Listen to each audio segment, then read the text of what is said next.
வணக்கம், நான் தான் உங்கள் உண்மை செஞ்சு பேசுகிறேன். அண்ணா, தமிழக முதல்வர் விஜய் அண்ணா, இந்த சேலம் மாவட்டத்தில் கொஞ்சம் பாருங்கண்ணா, பிரச்சனை நடந்துட்டு இருக்குதுண்ணா. உங்களை நம்பி நாங்கள் ஓட்டு போட்ட மக்கள்லாம் இன்றைக்கி தெருவில் நின்றுட்டு இருக்காங்கண்ணா.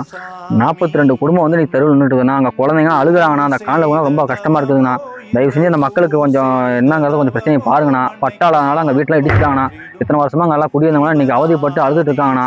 தயவு செஞ்சு இந்த விஷயத்தை கொஞ்சம் பார்த்து அந்த மக்கள் கொஞ்சம் நல்லா ஒரு வழியை பண்ணி கொடுங்கண்ணா. ஏன்னா அங்கே 40 வருஷமாக அந்த இடத்துல குடியிருந்துருக்காங்கண்ணா. அவங்களுக்கு எந்த ஒரு பட்டா இல்லாதனால இன்றைக்கி அந்த குடும்பம்லாம் நடுத்தோடு நிற்குதுன்னா, அந்த சின்ன சின்ன குழந்தைங்க விஜய் மாமா நாங்கள் உங்களுக்கு ஓட்டு போட்டோம், நாங்கள் இந்த விஜய் அழுகுறாங்க விஜயன்னா, அந்த காணொலியை போடுறேன், நீங்களே பாருங்க எல்லாமே. 32 உடனே சேர்த்துருவோம். விஜய் மாமா, எங்களுக்கு இந்த இடத்த விட்டா வேற இடம் இல்ல.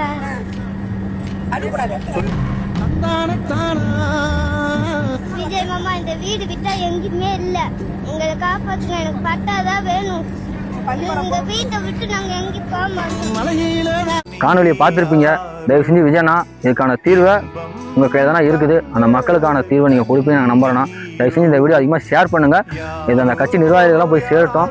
கோச்சா புஷியானந்த கண்ணுக்கு போட்டும், ஆதவான கண்ணுக்கு போட்டும் இந்த வீடியோ அதிகமாக ஷேர் பண்ணுங்கள் மறக்காம.